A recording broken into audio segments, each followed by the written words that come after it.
Hi all. ഞാൻ ഇന്നലെ ദുരന്തർ കണ്ടു. ഇന്നലെ വൈകുന്നേരം 5:15 പ്രീമിയർ ഷോക്ക് എന്നെ ബുക്ക് ചെയ്തു. ഈ സിനിമ ഞാൻ കണ്ടിട്ട് ഒരാഴ്ച പോലും ആയിട്ടില്ല. ഇത് വണ്ണ് കണ്ടിട്ട് കഴിഞ്ഞ ആഴ്ചയിൽ ഏതോ ഒരു ദിവസമാണ് ഞാൻ കണ്ടിട്ടുണ്ടായിരുന്നത്. അന്ന് തന്നെ ഞാനത് പ്രീമിയറിന് ബുക്ക് ചെയ്യുകയും ചെയ്തു. ഓ മൈ ഗോഡ്, ഇന്നലെ തന്നെ ചെയ്യണം എന്ന് വിചാരിച്ചായിരുന്നു റിവ്യൂ. പക്ഷേ ഇന്നലെ എത്തുമ്പോഴേക്കും തന്നെ 4 മണിക്കൂറുണ്ടല്ലോ പടം. അപ്പോൾ തന്നെ ഇത് ലേറ്റായി. 5:15 ഷോക്ക്, പ്രീമിയർ ഷോക്ക് തന്നെ ഏകദേശം ഒരു 80% ഫുള്ളായിരുന്നു. സോ പടം തുടങ്ങി ഒരു 5-10 മിനിറ്റ് കഴിയുമ്പോൾ തന്നെ ഒരു ഗംഭീര ഫൈറ്റ് ഉണ്ട്. ആ മേക്കിംഗ് തന്നെ നമ്മൾ വീണു പോകും. ആ ലെവൽ ഫൈറ്റാണ്. ആ ഫൈറ്റ് കഴിഞ്ഞ് സിനിമയുടെ പാസ്റ്റ് കാണിച്ചു. ഓരോ ചാപ്റ്ററായിട്ട് കാണിച്ച് പോവാണ്. അപ്പം പലരും പടം കണ്ടുകൊണ്ടിരിക്കുമ്പോൾ ഇത് ഫസ്റ്റ് ഹാഫായിട്ട് കമ്പയർ ചെയ്യാനുള്ള സാധ്യതകൾ വളരെ വളരെ കൂടുതലാണ്. സോ ഫസ്റ്റിൽ നമുക്ക് തരുന്ന ഒരു കൊമേഴ്ഷ്യൽ ഫ്ലിക്ക് ഉണ്ട്. ആ ഒരു സാധനം ഇതിൽ പല സ്ഥലത്തും നമുക്ക് മിസ്സിങ് ആവും.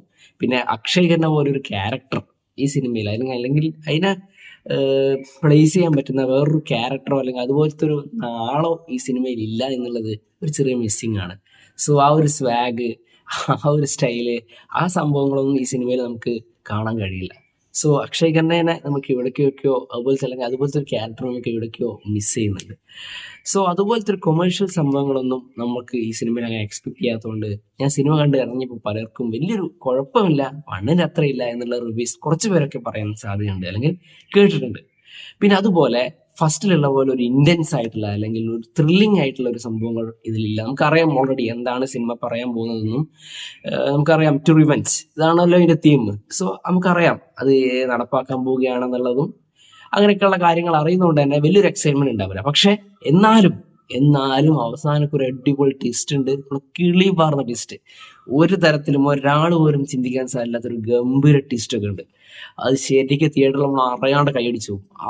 ഒരു സാധനം അവസാനം കൊണ്ടുപോയി വെച്ചിട്ടുണ്ട്. പിന്നെ അതുപോലെ ഇതിന്റെ സെക്കൻഡ് ഹാഫില് മോദി ഫാൻസിന്, അതായത് ഒരു പ്രത്യേക രാഷ്ട്രീയ പാർട്ടിക്കാരെന്ന് ഞാൻ പറയുന്നില്ല, മോദിയുടെ ഭരണ നേട്ടങ്ങളിൽ സന്തോഷിക്കുന്ന അല്ലെങ്കിൽ പുതിയ ഇന്ത്യ, അത് ഫസ്റ്റിലേ പറഞ്ഞു വെക്കുന്നുണ്ടല്ലോ, ഇത് നമ്മുടെ ഇപ്പോഴത്തെ റൈറ്റ് ടൈം അല്ല, നമ്മുടെ റൈറ്റ് ടൈം വരും എന്ന് പറയുന്നുണ്ടല്ലോ.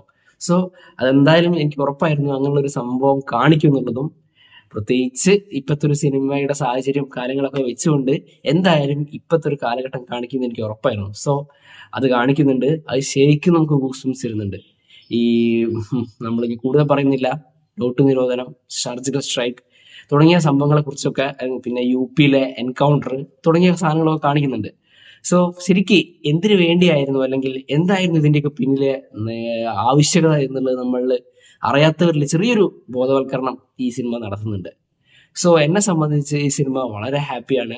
വണ്ണുമായിട്ട് ഞാൻ കമ്പയർ ചെയ്യുന്നില്ല, രണ്ട് തരത്തിലാണ് എനിക്ക് ഫീൽ ചെയ്യുന്നത്. ഈ സിനിമ ഒരു കംപ്ലീഷൻ ആണ്, അതായത് ഇത് മുന്നോട്ടിനില്ല എന്നുള്ള രീതിയിലാണ് ഈ സിനിമ നിർത്തിയിട്ടുള്ളത്. ഇതിലെ ആരെയും തന്നെ നമുക്ക് എടുത്തു പറയാതിരിക്കാൻ വയ്യ. എല്ലാ ആക്ടേഴ്സും ആരെയും നമുക്ക് പറയാനില്ല, എല്ലാവരും സൂപ്പർ.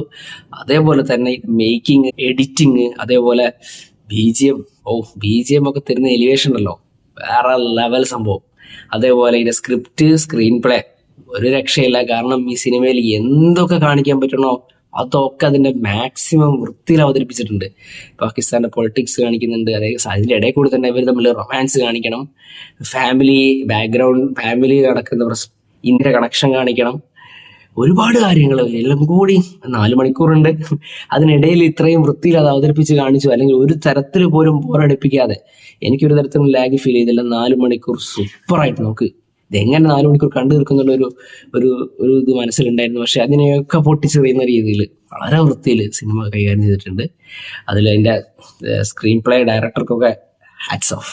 രൺവീർ സിംഗിന്റെ കാര്യം എടുത്തു പറയേണ്ടതാണ് കേട്ടോ. ഇത്രയൊക്കെ ആളുകൾ പറഞ്ഞാലും അദ്ദേഹത്തിന്റെ എഫേർട്ട്, ഈ സിനിമയ്ക്ക് വേണ്ടി ചെയ്തിട്ടൊരു ഡെഡിക്കേഷൻ, അത് നിന്നാല് എല്ലാം കൂടി ഒരു മനുഷ്യന് കിട്ടാറിയില്ലേ, ബോഡി, ഹൈറ്റ്, പിന്നെ മുടിയും കൂടി ഒന്ന് നീട്ടി വന്ന പക്ക മോൺസ്റ്റർ, വേറൊരു മനുഷ്യൻ, നമ്മളിതുവരെ കാണാത്തൊരു ടൈപ്പ് മനുഷ്യനെ പോലെ നമുക്ക്, അല്ലെങ്കിൽ ഒരു മോൺസ്റ്റർ ആയിട്ട് നമുക്ക് ഫീൽ ചെയ്യും. ആ ലെവൽ അദ്ദേഹത്തിന്റെ ആക്ടിങ് നമുക്ക് ഉറപ്പാണ്. എൻ്റെ മനസ്സ് പറയുന്നു ഈ വർഷത്തെ നാഷണൽ അവാർഡ് അദ്ദേഹത്തിനായിരിക്കും. കാരണം ഉറി മുതൽ പുഷ്പയുടെ അല്ലു അർജുന് വരെ നാഷണൽ അവാർഡ് കൊടുത്തിട്ടുണ്ടെങ്കിൽ ഉറപ്പായിട്ടും രൺവീർ ഈ നാഷണൽ അവാർഡിന് ഡിസേർവ്ഡ് ആണ്. സോ സിനിമയുടെ അവസാനം നമുക്ക് ഇട്ട് തന്നിട്ടാണ് പോകുന്നത്. ഈ സിനിമ എന്താവും അല്ലെങ്കിൽ ഇനി എന്തൊക്കെ അയാളുടെ ലൈഫിൽ സംഭവിക്കാം എന്നുള്ളത് നമ്മുടെ കയ്യിൽ കിട്ടുന്നിട്ടാണ് സിനിമ അവസാനിക്കുന്നത്. പിന്നെ തിയേറ്ററിൽ പക്ക റെസ്പോൺസ് ആയിരുന്നു. കാരണം പ്രീമിയർ ഷോയ്ക്ക് വന്നത് ആയതുകൊണ്ടാണെന്ന് ഞാൻ കരുതുന്നത്. കാരണം ഈ സിനിമയെ കുറിച്ച് അത്യാവശ്യം ധാരണയുള്ള, ഈ സിനിമ എന്താവും അത്യാവശ്യം ഒരു ബോധമുള്ളവരായിരിക്കും ഇന്നലെ വന്നിട്ടുണ്ടാവുക. സോ കുറച്ചുകൂടി നല്ല രീതിയിൽ ആസ്വദിക്കാൻ എനിക്ക് പറ്റി. ഇനി അങ്ങോട്ട് എങ്ങനെയാവുന്നൊന്നും അറിയില്ല. പിന്നെ ഞാൻ നേരത്തെ പറഞ്ഞ കാര്യം എന്തായാലും മനസ്സിൽ വെക്കുക, ഫസ്റ്റിന്റെ അത്ര ഇല്ല എന്ന് ആളുകൾ പറയാൻ സാധ്യതയുണ്ട്. അത് ഇതുകൊണ്ടാണ്, ഫസ്റ്റിന്റെ അത്ര കൊമേഴ്ഷ്യൽ ഫ്ലിക്ക് ഈ സിനിമയ്ക്ക് ഇല്ല, ഒരു കൊമേഴ്ഷ്യൽ എലമെന്റ്സ് ഈ സിനിമയ്ക്ക് ഇല്ല. എന്നാൽ പോലും നമുക്കൊരു 4 മണിക്കൂർ ബോറടി ഇല്ലാതെ ഒരുപാട് നമ്മുടെ ഇന്ത്യയിലുണ്ടായ നേട്ടങ്ങളെ കുറിച്ച്, ഒരു പൊളിറ്റിക്കലി നമുക്ക് മറ്റു രാജ്യങ്ങളോട് കിടപിടിക്കുന്ന രീതിയിൽ നമുക്കുണ്ടായ ഒരു മാറ്റം, അല്ലെങ്കിൽ ഭീകരവാദം എന്ന് പറയുന്ന ആ ഒരു ഇടങ്ങേർ, അതിനെതിരെ നമ്മൾ എത്രത്തോളം വളർന്നു എന്നതിനെയൊക്കെ കാണിച്ചു തരുന്ന ഒരുപാട് എലമെന്റ്സ് ഈ സിനിമയിൽ ചർച്ച ചെയ്യുന്നുണ്ട്. അജിത് ഡോവലിനെ പോലെയൊക്കെയുള്ള ആളുകൾ ഈ രാജ്യത്തിന് വേണ്ടി എടുത്തിട്ടുള്ള എഫേർട്ട്, അവരുടെയൊക്കെ പേഷ്യൻസിനെയാണ്, അവരുടെ ക്ഷമയാണ് ഞാനൊക്കെ ബഹുമാനിക്കുന്നതും ആദരിക്കുന്നതും. എത്ര കാലം ഈ പ്ലാനിങ്, അതും നമുക്കൊരു ആഗ്രഹം ഉണ്ടെങ്കിൽ, നമ്മളൊരു പ്ലാൻ ചെയ്യുന്നുണ്ടെങ്കിൽ അതിന് നമ്മളത് പെട്ടെന്ന് നടത്തി തീർക്കാനുള്ള വെപ്രാളത്തിലൊക്കെ ആയിരിക്കും, അല്ലെങ്കിൽ വ്യഗ്രതയിലായിരിക്കും. പക്ഷേ ഇത്ര കാലം അദ്ദേഹം വെൽ പ്ലാൻഡ് ആയിട്ട് കാത്തിരുന്ന് അത് സക്സസ് ആവാൻ വേണ്ടിയിട്ട് വെയിറ്റ് ചെയ്യുന്നുണ്ടല്ലോ. അതിനൊക്കെ അവർക്ക് രാജ്യത്തിന് വേണ്ടി ചെയ്തൊക്കെ നോക്കുമ്പോൾ നമുക്കിപ്പോൾ ഒന്നും ചെയ്യാൻ പറ്റിയിട്ടില്ല എന്നുള്ള ഒരു തോന്നൽ നമ്മുടെ ഉള്ളിലുണ്ടാവും. It's great. ഈ ഇതിലെ സ്പൈ ആയിട്ടുള്ള ക്യാരക്ടർ ശരിക്കുള്ള ആണ് എന്നാണ് ഞാൻ മനസ്സിലാക്കിയത്.